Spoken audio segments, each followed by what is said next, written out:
ராஜாலாம் ஒரு ஆள், அவருக்கு மரியாதை கொடுக்கவும் தெரியாது, வாங்கவும் தெரியாது. சில ஜூலெல்லாம் பார்த்தீங்கன்னா கிளி கூட இங்கிலீஷ் பேசும். இங்கிலீஷ் பேசுகிறதெல்லாம் ஒரு தகுதி மாதிரி நினச்சிக்கிட்டு பேசுகிறாரு. நீங்கள் நல்லா படித்தா உங்கள் இங்கிலீஷ் டீச்சரை விட நல்லா இங்கிலீஷ் பேச முடியும்.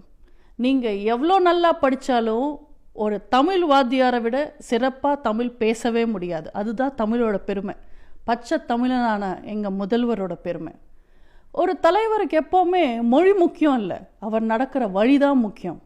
எங்கள் முதல்வர் எங்கள் அம்மா வழியில் நடக்கிறவர், மக்களுக்கு எந்த குறையும் இல்லாமல் நல்லாட்சி கொடுக்குறவர். சரி, இப்போ ராஜா மேட்ருக்கு வருவோம். அவர் என்ன சொல்ல வர்றாரு? அவர் என்ன இங்கிலீஷில் பெரிய புலியா? ஜிஓபி ஜாப்னு பார்லமெண்ட்டில் வளர்னவர் ராஜா. இவரெல்லாம் இங்கிலீஷ் பற்றி பேசுகிறாரு. சரி, ராஜா கூட இங்கிலீஷில் வீக்குன்னு வச்சுக்கலாம். திமுக தலைவர் 5 சப்ஜெக்ட்லுமே வீக்கு. இப்போ ராஜா மேட்ருக்கு வருவோம். ராஜா என்ன இங்கிலீஷில் பெரிய புலியா? ஜிஓபி ஜாப்னு பார்லமெண்ட்டில் வளர்னவர் ராஜா. அவர் என்ன இங்கிலீஷ் பற்றி பேசுகிறாரு? ராஜா கூட இங்கிலீஷில் வீக்குங்க.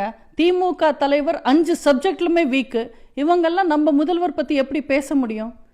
இதில் ராஜா நம்ம அம்மாவை ஆத்தான்னு கூப்பிட்டு அசிங்கப்படுத்தினதான் நினைக்கிறாரு.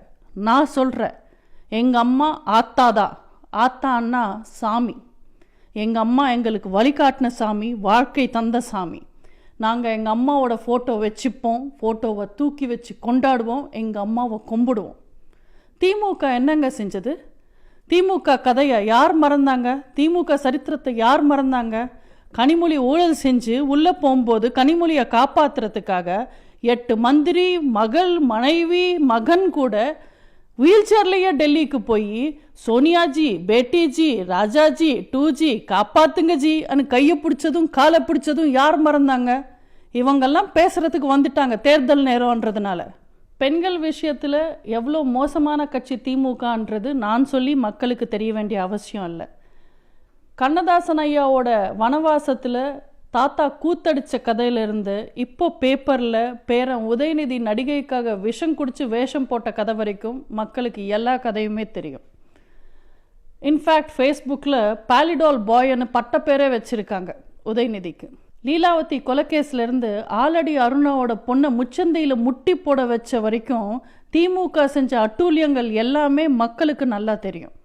பெண்களை மதிக்கிற கட்சியாக இருந்தால், வெக்கம், மானம், சூடு, சொர்ணம் இருக்கிற தலைவராக இருந்தால், பொண்ணை உள்ளே தள்ளிட்டு பொண்டாட்டி மேலே கேஸு போட்ட காங்கிரஸுக்கு 63 சீட்டு கொடுத்துருப்பாரா?